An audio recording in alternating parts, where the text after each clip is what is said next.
দোয়া না বদদোয়া? বদদোয়া। খবরদার তারা যেন পুরস্কার দেওয়ার জন্য আমার ঈদগাহে না আসে। বলেন নাউযুবিল্লাহ। আরেকটি হচ্ছে ভাবি বলেন দ্বিতীয় সুযোগে যখন বললাম আমি কেন?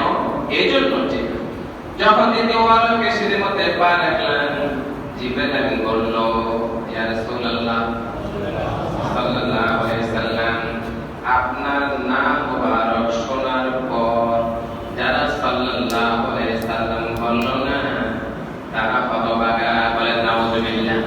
এটা শুধু রমজানের জন্য না, একবারে সারা বছরের জন্য। শুধু রমজানে নবীর নাম শোনা যায় আর শোনা যায় না? শোনা যায় না?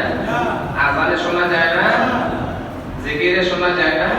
আমরা রাস্তায় থাকি, দোকানে থাকি, ওই খেত খামারে থাকি, ব্যবসায় থাকি, মুয়াজ্জিন সাহেব উচ্চারণ করে আশহাদু আন্না মুহাম্মাদার